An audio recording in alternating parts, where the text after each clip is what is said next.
맞이하는 명절, 우리 베드로에 대해서 계속 배우고 있는데 잠시 멈추고 오늘은 우리 명절을 맞이하는 그리스도인들이 어떻게 명절을 보내야 될까, 이런 말씀을 좀 살펴보도록 하겠습니다. 설 명절입니다. 우리나라에서의 설은 가족이 모이는 문화가 있죠. 아마 금요일부터 시작되어져서 제가 보니까 이렇게 올라오신 분들도 계시고, 또 금요일부터 내려가시는 분들도, 금요일 날 저에게 저 내려갑니다 이렇게 하는 분들도 참 많이 계시더라고요.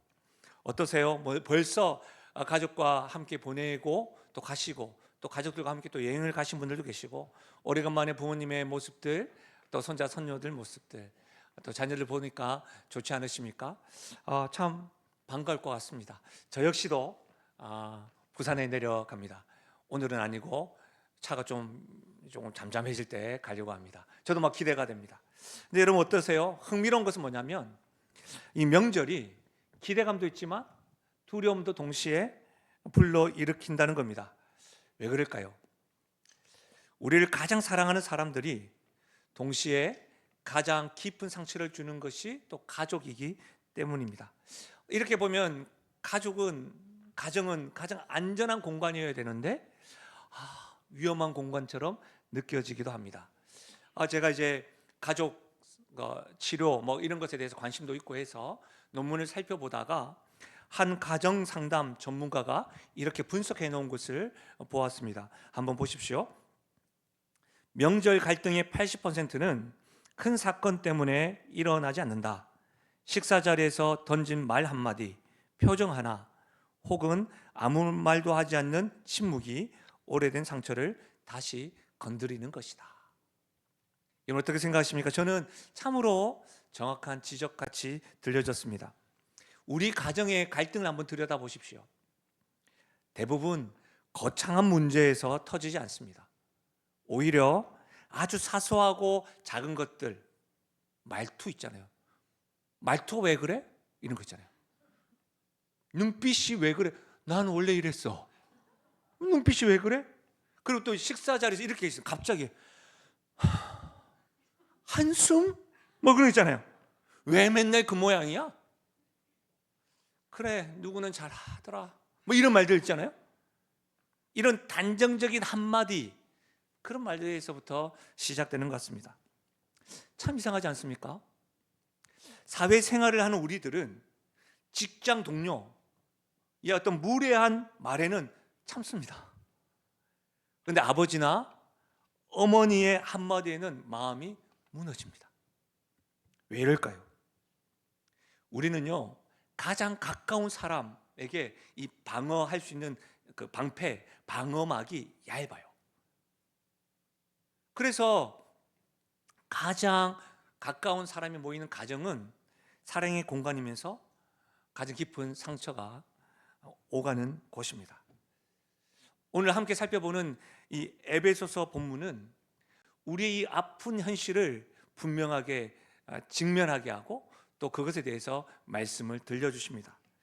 사도 바울은 에베소 교회에 편지한 내용이 에베소서인데 이 말씀에서 가정이라든지 명절이라고 언급하지 않습니다.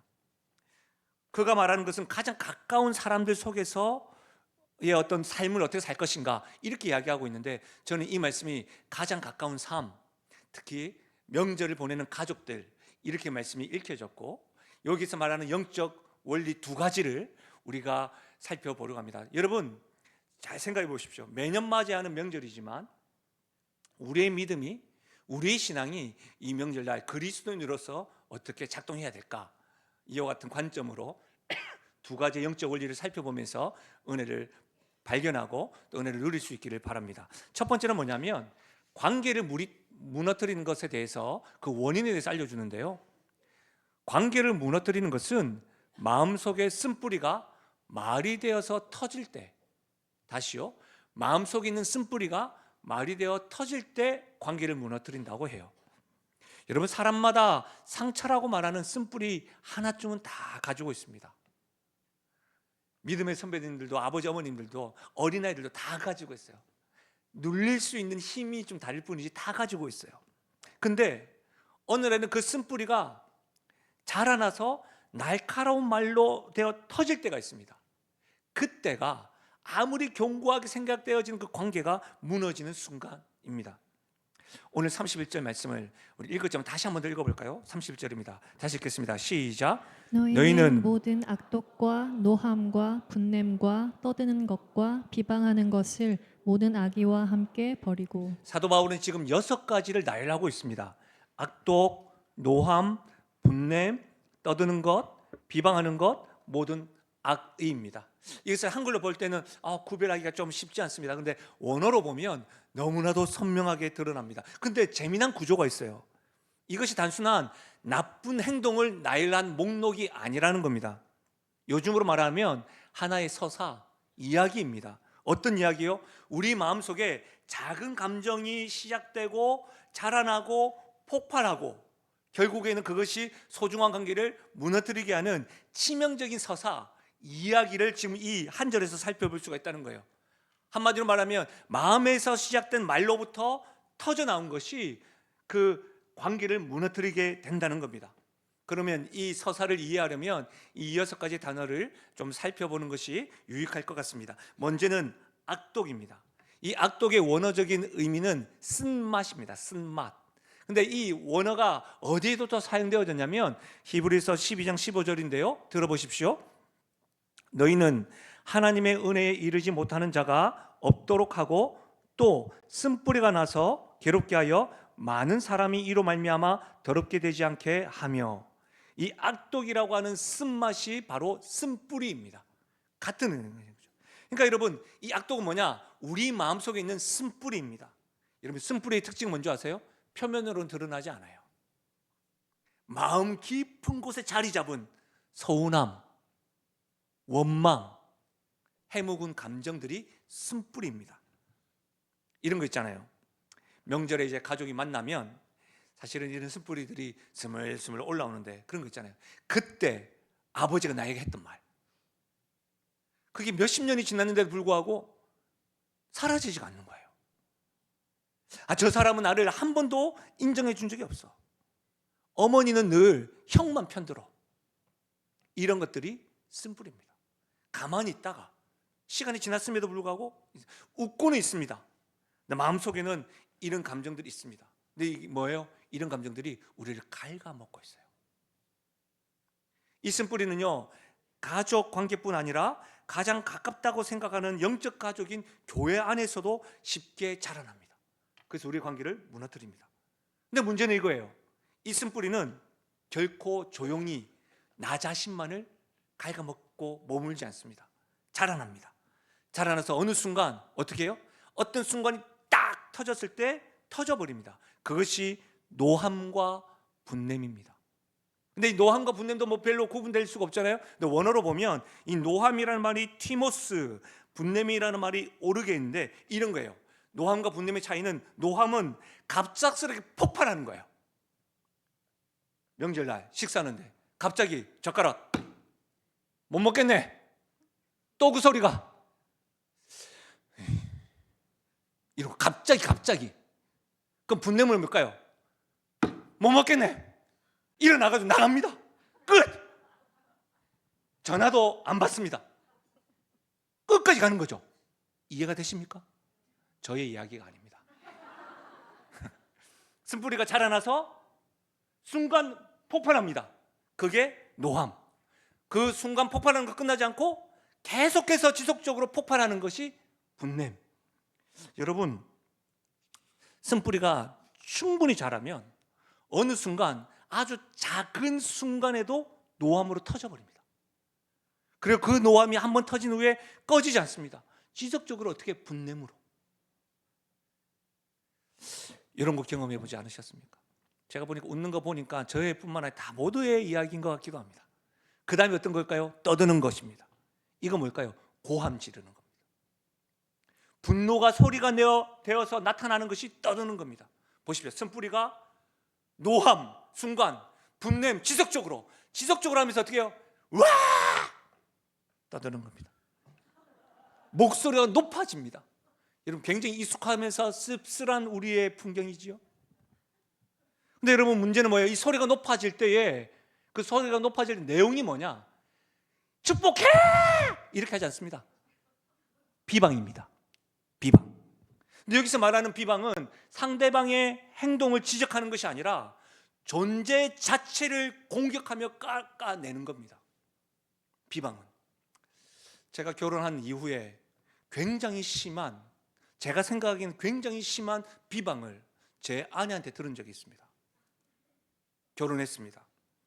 그리고 제가 사역자니까 우리 아내가 갑자기 저에게 없어도 이렇게 없는 줄 몰랐어요. 이렇게 이야기하는 거예요. 없어도 이렇게 없는 줄 몰랐다고. 이제 사역자가 무슨 도둑질 할 수도 있는 일도 아니고 없어도 이렇게 없는 줄 몰랐다고. 제가 그때 뭐라고 한지 아십니까? 나는 말했다고. 뭘 말했어요? 당신이 전부라고.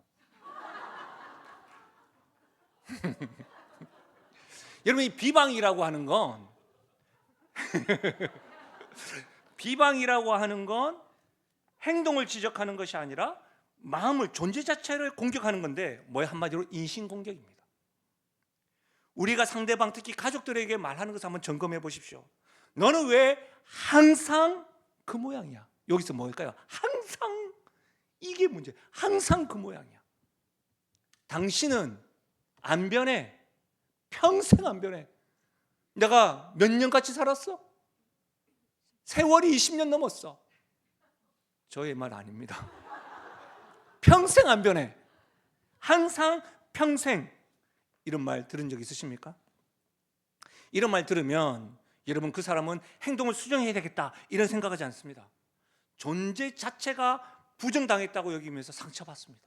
항상, 평생, 뭐 이런 거 있잖아요. 여러분, 이것이 떠드는 것이 비방으로 확장됩니다. 그리고 뭐요? 마지막으로 모든 악의입니다. 이것은 여러분, 모든 것의 총합이자 밑바탕입니다. 비방까지 하니까 상대에게 해를 끼치고 싶어하는 의도, 상대방이 잘 되길 바라지 않는 그 마음, 그게 뭐예요? 악의, 모든 악의. 이게 뭐라고요? 관계를 무너뜨리는 구조예요. 여러분, 다시 한 번 더 보십시오. 쓴뿌리, 폭발, 맞죠? 노함, 분냄, 지속적으로 분냄, 고함, 떠드는 것, 인신공격, 비방, 모든 악의. 내가 못하게, 내가 내 눈에 흙이 들어가기 전에는 내가 끝까지 너를 괴롭히겠다, 이렇게 되는 것이죠. 근데 보십시오, 이 과정을 다시 한 번 더 주목해 보십시오.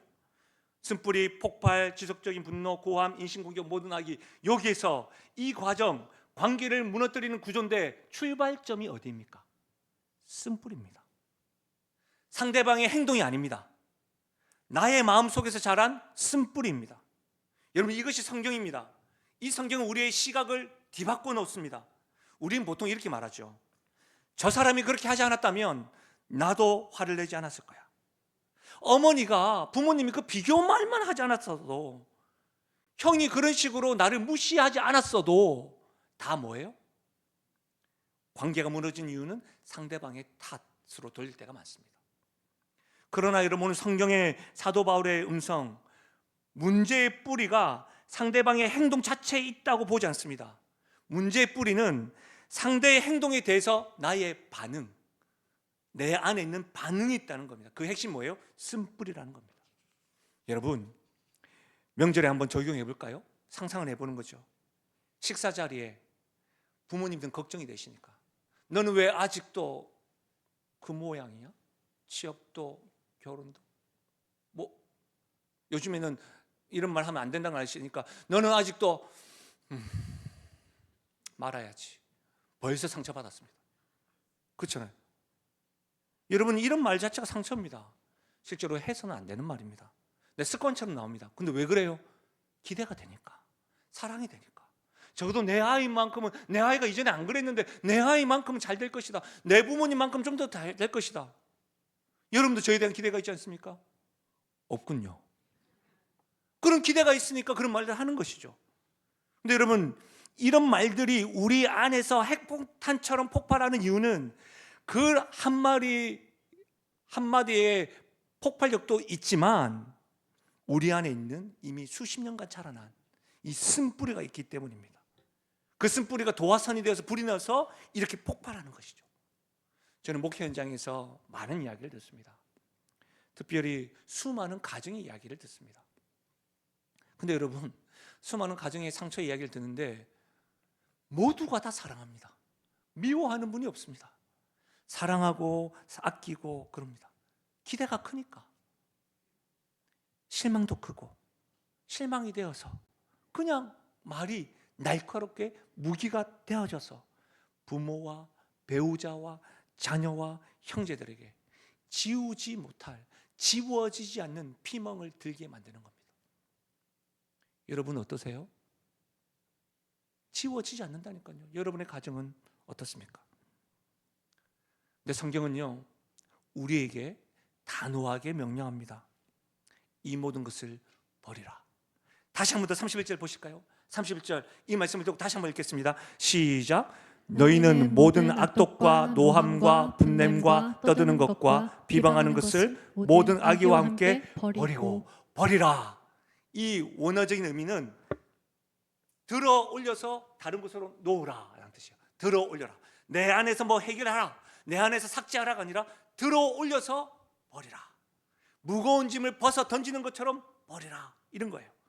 근데 여러분, 우리에게 문제가 있지 않습니까?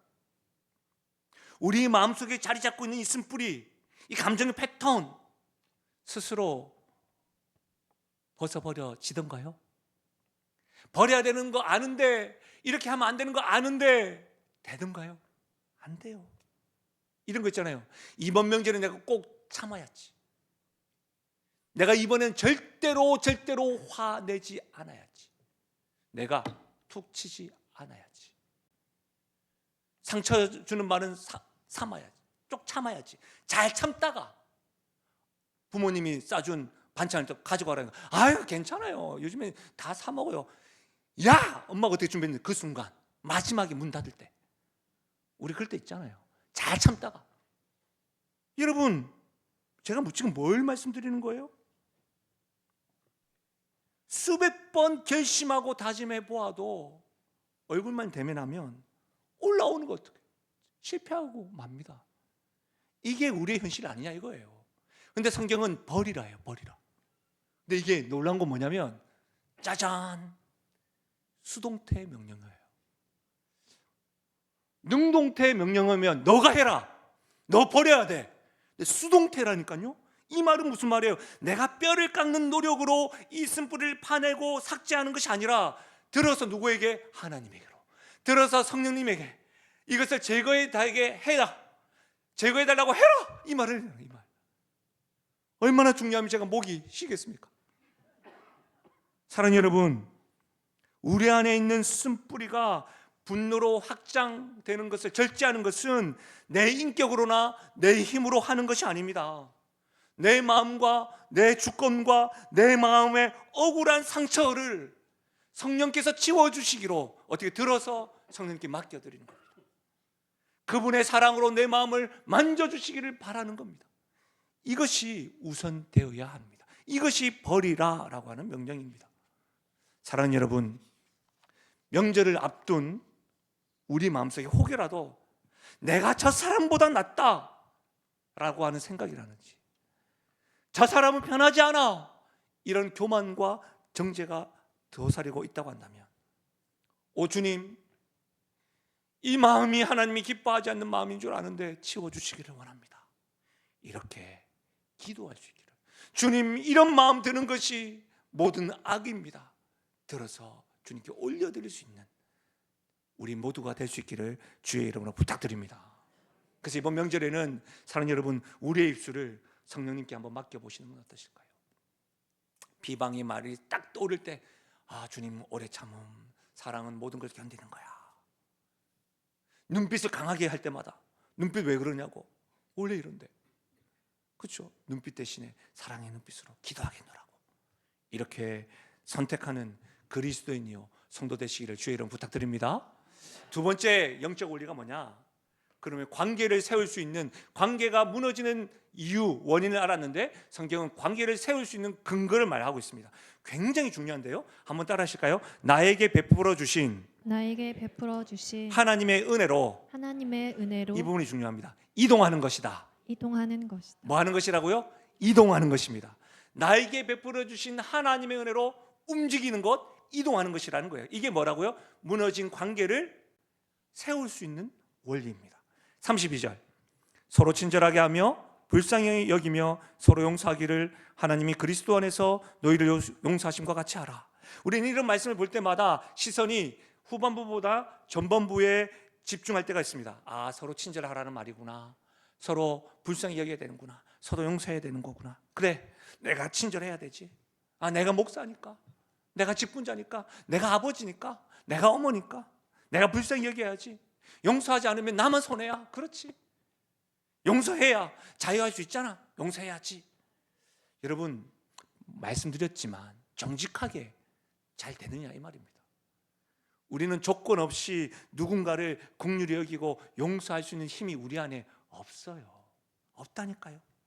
성경은 결코 우리에게 너의 훌륭한 인격으로 꾹 참고 용서해라, 너가 어른이니까, 너가 목사니까 꾹 참고 용서해라, 그렇게 무거운 짐을 지워주지 않습니다. 그건 복음이 아닙니다. 복음은 무엇입니까? 32절 다시 한 번 더 보십시오. 하나님이 그리스도 안에서 너희를 용서하심과 같이 하라. 이것이 복음입니다. 근데요, 개역개정 한글에는 이렇게 되어져 있는데 제가 원어를 보니까 한 단어가 빠져 있어요. 카토스라고 하는 말이 있는데요, 이 카토스라고 하는 말은 마치라고 하는 말이에요. 이것은 뭐냐면 원인과 결과를 나타내는 말인데, 마치 뭐뭐한 사실에 근거하여라는 말이에요. 이것을 제가 직역을 하면 이것입니다. 서로 용서하라, 마치 하나님이 그리스도 안에서 너희를 용서한 것 같이 하라. 마치, 이거 마치가 없어도 뭐 이해가 되는 말인데, 마치를 생각해 보니까 더 분명하게 다가와요. 아, 우리가 용서할 수 있는 원인이 뭐냐? 마치 하나님이 나를 용서하신 것 같이 그 원인으로 나도 용서할 수 있다, 이런 거예요. 다시 말하면 창조주 하나님이 독생자 예수 그리스도의 피값으로 너를 이미 완벽하게 용서하셨다. 바로 그 흔들 수 없는 사실이 이제 너가 가족을 용서할 수 있는 힘이 되는 것이다. 마치 그 말인 것이죠. 사랑하는 여러분, 성경은 용서하면 축복하신다가 아닙니다. 하나님이 이미 너를 용서하셨으니 그 은혜 안에서 너도 용서할 수 있는 사람이 될 것이다. 이것이 복음인 줄 믿으시길 바랍니다. 이 복음을요, 예수님이 직접 말씀하셨어요. 마태복음 18장에 어떤 말씀이 있냐면 1만 달란트 빚진 종의 비유를 말씀하셨어요. 왕에게 1만 달란트 빚진 종이 있습니다. 1만 달란트가 얼마인지 제가 오늘날 시세로 찾아봤더니 수조 원이더라고요. 수조 원. 몇 억 했을 때 안 놀란 건 이해가 되지만 수조 원이라고 하면 이해 좀 놀라줘야 되는 거 아닙니까? 예의상. 수조 원이래, 수조 원. 여러분, 수조 원은 절대 갚을 수 없는 빚 아닙니까? 근데 그 왕이 한 방에 그 수조 원의 빚을 탕감해 줍니다. 얼마나 좋았겠어요. 그렇지 않겠습니까?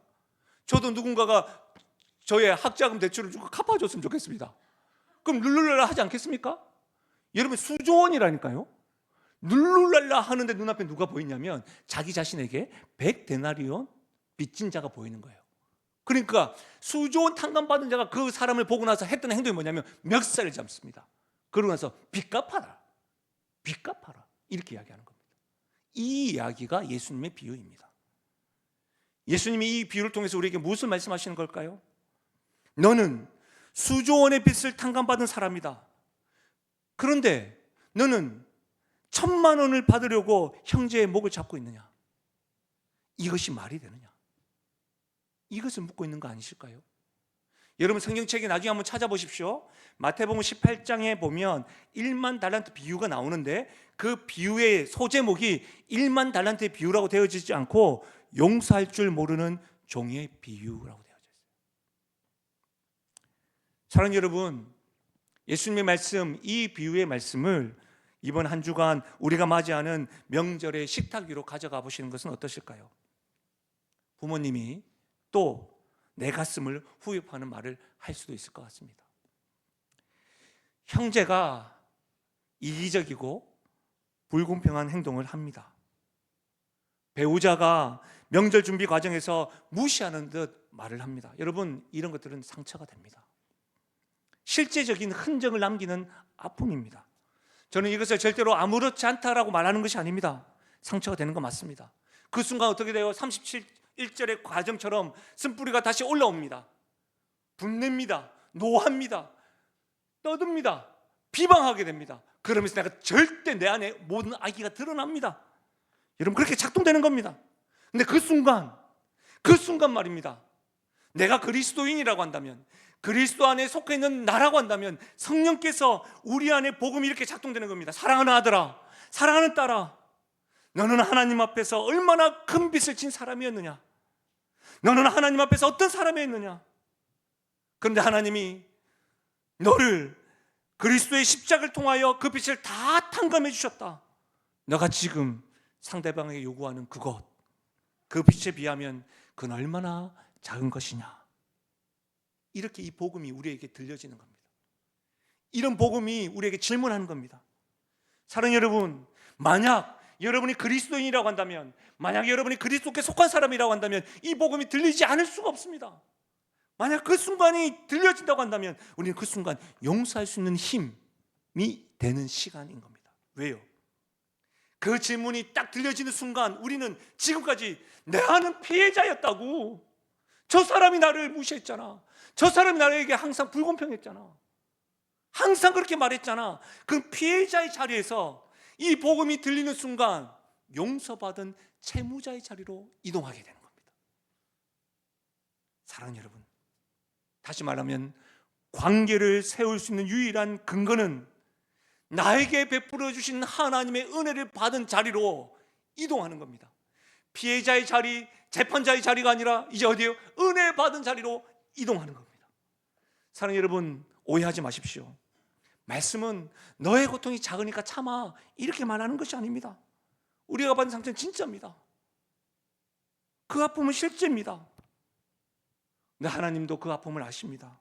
왜요? 하나님 역시도 하나뿐인 독생자 예수 그리스도를 십자가에 내어주셨을 때에 살이 찢기는 그 지독한 고통을 직접 겪으셨기 때문입니다. 그분은 우리의 연약함을 채울하지 못하시는 분이 아니십니다. 복음은 우리가 지금 상처받았고 고통받았던 것을 가볍게 여기지 않습니다. 온전히 인정합니다. 그러나 복음은 단지 우리에게 전혀 다른 위치에서 그 상처를 다루게 합니다. 어떤 위치요? 피해자의 자리에 서 있다가, 재판자의 자리에 서 있다가 이제 은혜의 자리로 이동하게 하는 것이죠. 그때 어떻게 해요? 흘려보낼 수 있는, 내가 사랑을 받은 것을 흘려보낼 수 있는 그렇게 힘이 생기는 겁니다. 놀라운 것은 32절 다시 한번 더 보실래요? 성경 놀랍습니다. 여러분, 32절 저희가 용서에 대해서 말씀을 드렸지만 32절 다시 한번 더 문맥을 보십시오. 서로 친절하게 하며 불쌍하게 하며 서로 용서하기를 하나님이 그리스도 안에서 너희를 용서하심과 같이 하라. 한 문장이에요. 다시 말하면 놀라운 것은요, 서로 친절하게 하는 것과 불쌍하게 하는 것과 용서한 것은 하나님이 이미 우리에게 하신 행동인 거예요. 할렐루야. 너무 놀랍지 않습니까? 하나님은 언제나 우리에게 부드럽게, 인자하게, 친절하게 대하십니다. 하나님은 언제나 변함없이 우리가 늘 죄를 짓는다 할지라도 긍휼을 베풀어 주시는 분이십니다. 하나님은 갚을 수 없는 사랑으로 날마다 우리를 용서하시는 분입니다. 그러니까 여러분, 그리스도 안에서 우리는 친절해야 하거나 불쌍히 여기거나 용서하는 것이 우리 안에서 난 친절할 힘이 없는데요, 난 용서받을 힘이 없는데 어떻게 그걸 만들어냅니까? 어떻게 그걸 만들어내요? 발명하라는 소리가 아닙니다. 창조해내라는 소리가 아닙니다. 뭐예요? 이미 우리는 하나님으로부터 친절과 긍휼과 용서를 이미 받은 거예요. 그럼 우리는 해야 될 일이 뭐예요? 전달이에요. 흘려 보내는 거예요. 이것이 복음의 능력을 힘입어 경험하는 삶인 줄 믿으시기를 바랍니다. 사랑하는 여러분, 우리의 힘으로 하는 게 아니에요. 내가 받은 하나님의 사랑으로 하는 거예요. 제가 여수의 양원에 갔다가 잘 알다시피 사랑의 혼자 폭탄이라고 별명이 있으신 손양호 목사님 9가지 감사 제목을 받습니다. 다른 거 다 둘째치고 자기 두 아들을 죽인 사람을 양아들로 삼고, 그렇게 할 수 있는 이유가 뭐예요? 그 아들이 죽고 순교한 것에 대해서 감사할 수 있었던 이유가 뭘까요? 그분의 능력이 커서요? 아니에요. 그분이 계속해서 말하는 거예요. 하나님의 사랑 때문에. 하나님이 독생자도 나에게 아끼지 않은 그 사랑을 나도 실천할 수 있게 하셔서 감사. 사랑하는 여러분, 우리의 힘으로 하는 게 아니라는 거예요. 오늘 우리는 에베소 4장 31절과 32절 묵상하고 있습니다. 4장 1절에 사도 바울이 이렇게 힘주어 말합니다. 들어보십시오. 그러므로 주 안에서 갇힌 내가 너희를 권하노니 너희가 부르심을 받은 일에 합당하게 행하여 모든 겸손과 온유로 하고 오래 참음으로 사랑 가운데 서로 용납하거라. 그렇게 끝나지 않고 평안에 매는 줄로 성령의 하나 되게 하신 것을 힘써 지키라. 이 말씀은 이미 예수께서 십자가에서 돌아가심으로 하나 되게 하셨다는 겁니다. 이것을 힘써 만들라고 하지 않습니다. 뭐라고요? 힘써 지키라. 무엇으로요? 이미 내가 받은 것으로, 이미 하나 되게 하신 것으로 서로 용납하고 서로 오래 참고 겸손과 온유로 지키라. 힘써 지키라. 새롭게 만드는 것이 아닙니다. 여러분의 가정을 새롭게 만드는 것이 아닙니다. 여러분의 무너진 관계를 새롭게 만드는 것이 아니라 어떻게 해요? 이미 하나 되게 하신 것을 힘써 지켜나갈 수 있기를. 우리의 힘이 아니라 하나님의 은혜로 이동할 때에 그 성령의 능력으로 힘써 지켜나갈 수 있도록 허락하실 줄로 믿습니다. 말씀을 마무리하겠습니다. 오늘 에베소서 말씀은 명절을 맞이하는 그리스도인들에게 가장 가까운 사람, 가정, 관계를 무너뜨리는 원인이 어디에 있느냐 분명히 말합니다. 남의 탓이 아니라 내 마음속에 깊이 자리하고 있던 쓴뿌리, 그것이 분노가 되고 그게 지속되고 고함이 되고 비방이 되고 모든 악의로 확장된다는 것으로 보여주고 있습니다. 동시에 성경은 이 무너진 관계를 어떻게 해결할 수 있느냐, 너가 좀 더 참아야지, 너가 더 착한 사람이 되어야 된다, 그렇게 말씀하지 않습니다. 유일한 해답은 이미 우린 그리스도 안에서 수조원의 빚을 탕감받은 자다. 이미 말할 수 없는 친절과 긍휼을 베풀어 사랑을 받은 자이다. 이 복음이 우리를 자리를 이동시키는 겁니다. 피해자에서 재판자에서 은혜 받은 자리로 가서 흘려보내는 되는 것이지요.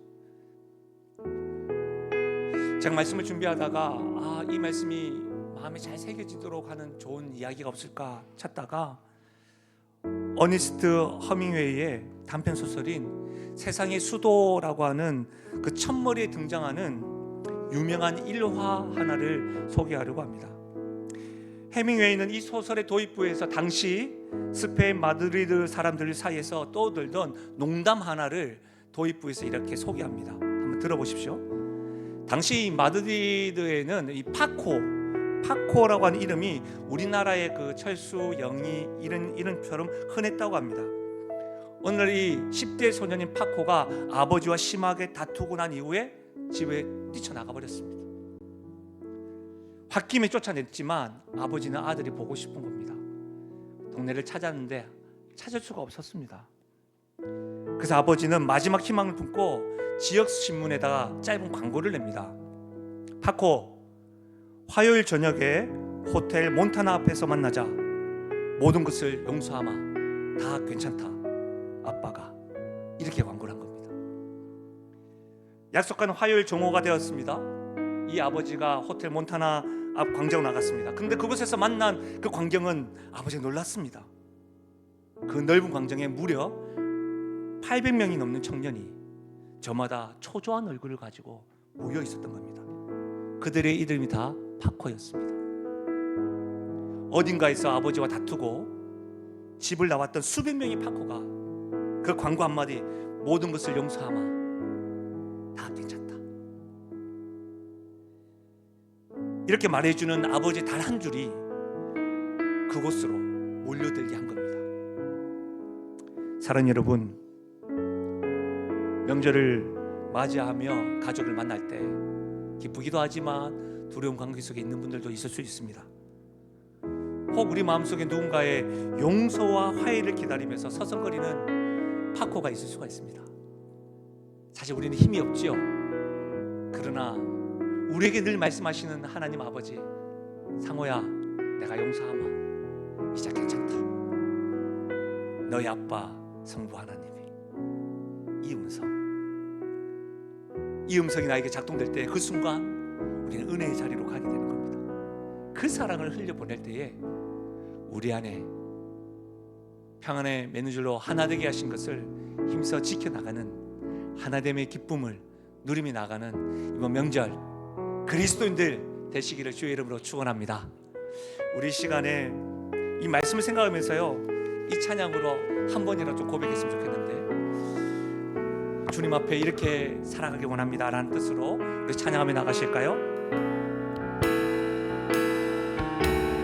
이 세상을 살아가는 동안에 나의 힘을 의지할 수 없으니 기도하고 낙심하지 말 것을 주께서 참 소망이 되심이라. 주의 길을 걸어가는 동안에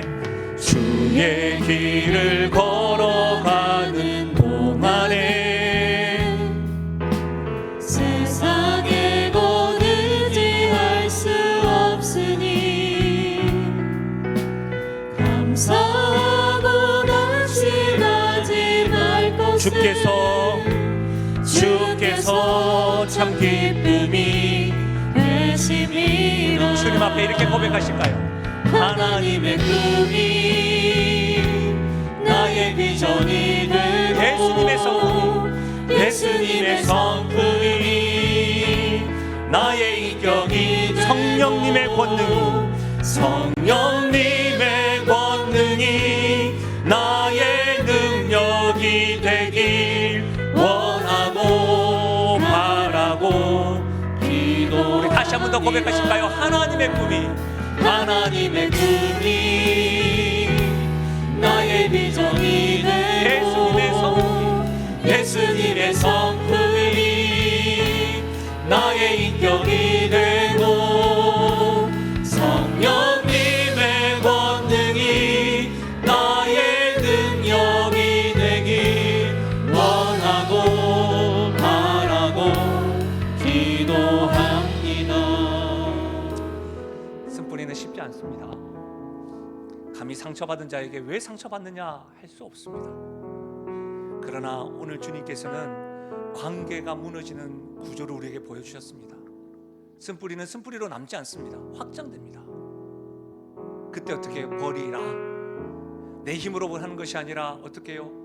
나에게 먼저 친절을 베풀으시고 인자하신 하나님, 긍휼을 베풀어 주신 하나님, 용서하시는 그 사랑으로 버릴 수가 있는 겁니다. 유일한 길은 그 은혜를 기억하고 그 복음이 작동될 때에 내가 은혜 받은 자리로 이동하는 것에서부터 시작되는 겁니다. 자리를 이동하십시오. 움직이십시오. 복음이 들릴 때에 아멘 하고 움직이실 때에 하나님이 하나 되게 하신 것을 지켜나가시고 하나됨의 기쁨을 주실 줄로 믿습니다. 오늘 제가 잠시 기도하겠습니다. 은혜가 풍성하신 하나님 아버지, 설 명절을 맞아 우리 가족과 함께하는 시간을 가지게 하시니 감사함을 드립니다. 주님, 오늘 말씀을 통하여 우리 가정 안에 쓴뿌리가 있음을 고백합니다. 오래된 서운함, 풀리지 않는 감정, 반복되는 말의 상처가 있습니다. 주님, 사랑하는 자녀들이, 사랑하는 부모님들이, 사랑하는 배우자가 이 상처 가운데 주님의 품과 주님의 만져주심과 위로로 씻어지는 은혜가 있게 하여 주옵소서. 하나님, 우리는 깨닫습니다. 우리가 용서해야 할 사람이기 이전에 이미 용서받은 사람이라는 것을, 우리는 이미 그리스도의 십자가에서 모든 빛이 탕감되었다는 것을, 주님, 이 복음이 우리에 살아서 우리가 피해자와 재판자의 위치가 아니라 은혜 받은 자요 빛을 탕감받은 자라는 은혜의 채무자라는 것을 알고 우리의 입술과 표정과 태도를 바꾸어 주옵소서. 올 명절을 맞이하는 그리스도인들이 하나님 아버지, 우리의 모습을 통하여 하나님 나라가 확장되게 하시고 하나님이 허락하시는 샬롬을 허락하여 주옵소서. 특별히 하나님 아버지, 홀로 믿음 생활하시는 우리 믿음의 동력자 그리스도인들 성도들이 그 가정에서 제단을 쌓을 때마다 하나님 속히 모든 가정이 주님의 이 기쁨과 샬롬을 경험할 수 있는 가정 되게끔 역사하여 주옵소서. 힘써 지킬 수 있는 능력 더하여 주옵소서. 감사드리며 예수님의 이름으로 기도하옵나이다. 아멘. 예, 이 시간 잠깐 좀 특별한 시간을 좀 순서를 좀 가지도록 하겠습니다.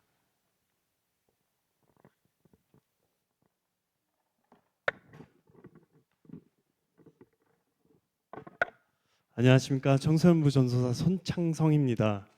다름이 아니라 수련회 보고차 이렇게 앞에 나왔습니다. 보통 수련회 끝나면은 은혜 받은 한 아이가 나와서 이렇게 간증을 하는데 왜 전도사가 나왔나 싶으실 것 같습니다. 사랑하는 영신교회 성도 여러분들 덕분에 제주도 수련회 정말 잘 다녀왔습니다. 여러분들 혹시 저희가 제주도 수련회를 어떻게 갔다 오신지 알고 계십니까? 지난 여름 수련회 때 애들한테 한번 물어봤습니다. 혹시 어디로 수련회 가면 많이 올 것 같아? 했을 때 아이들이 제주도요 라고 말한 겁니다. 이 철없는 중고신입 전도사는 욕심이 생겼습니다. 우리 아이들의 뱉은 말에 교회가 진심으로 반응하면은 아이들의 신앙 성장에 도움이 되지 않을까? 그래서 저는 제주도로 3박 4일을 결심합니다. 성적이 이미 우상이 되어 있는 이 목동 청소년들에게 학원 4일을 뺀다는 것은 쉬운 일이 아니었습니다. 그런데 그 결심은 하나님께서 교회를 통해 실현시켜 주셨습니다. 성도 여러분, 죄송합니다. 제가 수련회 기간 동안 은혜 너무 많이 받아서 다음엔 인도네시아로 가자라고 실언을 해버렸습니다. 우리 계속 후원과 기도 잘 부탁드립니다. 여러분들, 청소년부가 3박 4일 제주도로 수련회에 갈 수 있었던 이유는 이 철없는 전도사의 추진력과 능력 때문이겠습니까? 결코 아닙니다. 한 집사님의 줄이지 않고 먹이시는 아이들을 향한 사랑이며 한 청년의 귀한 휴가를 반납하고 아이들의 성장을 위한 시간의 헌신이며 한 장로님의 쿠키와 기도 카드를 5만 원에 결제하는 바가지 물가에 대한 인내이며 한 권사님의 따뜻함이며 담임 목사님의 인맥으로 싸게 제주도를 누릴 수 있는 축복이며 세상과 벗하지 않는 아이들의 결단이며 우리 영신교회 성도님들의 관심과 후원 덕분이었습니다. 우리 아이들 이제 앞으로 잠깐 나올까요? 그래서 이 청소년 전도사를 권면드리고자 합니다. 우리 아이들을 증인으로 권면합니다. 사랑하는 영신교회 성도님들, 예배에 목숨을 거십시오. 기도를 호흡으로 여기십시오. 말씀을 내 유일한 양식으로 삼으십시오. 바지가 내려가는지도 모르는 기쁨으로 찬양하십시오. 헌금 생활을 철저히 하십시오. 재물과 하나님 두 주인을 같이 섬기지 마십시오. 어떤 순간에도 하나님을 우선적으로 선택하십시오. 교회를 위해 헌신하고 봉사하십시오. 직장에서 가정에서 그리스도의 향기가 나는 삶을 사십시오. 십자가 지는 삶을 사십시오. 자신을 부인하는 삶을 사십시오. 오직 예수 그리스도를 구주로 고백하십시오. 내 육신에 그리스도의 고난을 기쁨으로 채우십시오. 먹든지 마시든지 무엇을 하든지 다 하나님의 영광을 위해 하십시오. 우리 아이들이 보고 배웁니다. 우리 아이들이 성도님의 어깨를 보고 자랍니다. 우리 아이들이 여러분들의 선택을 보고 선택합니다. 우리 아이들이 성도님들의 발자국을 보고 길을 만들어 나갑니다. 우리 다 함께 찬양하시겠습니다.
여러분 여러분 보셨습니까? 잠깐 이렇게 우선 인사할 거지. 네. 예, 차렷 인사. 잠깐만 자리에 여러분 그 제가 요즘에 저도 갱년인가요? 아이들 입술로 내 안에 가장 귀한 것 예수라고 하니까 저기 앉아서 감동이 되더라고요.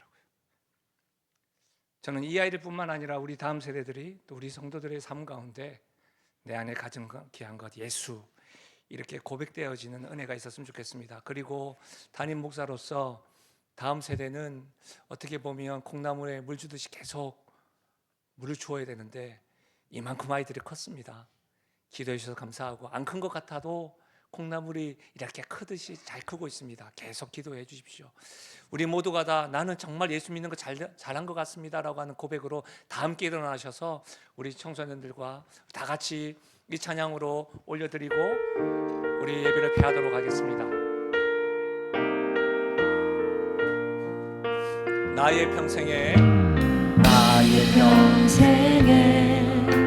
가장 복된 일은 내가 예수님을 만난 것이라.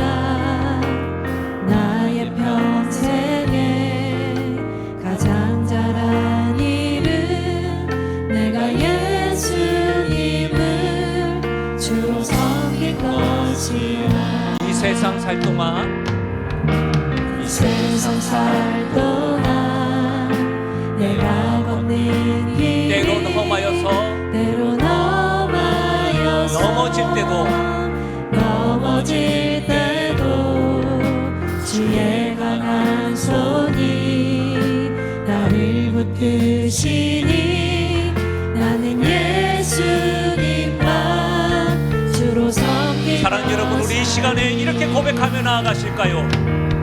나는 주를 섬기는 것에 후회가 없습니다.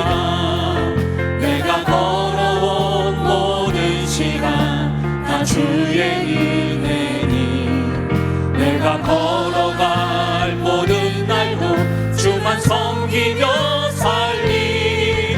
오직 예수 이름 부르며 살아가리라.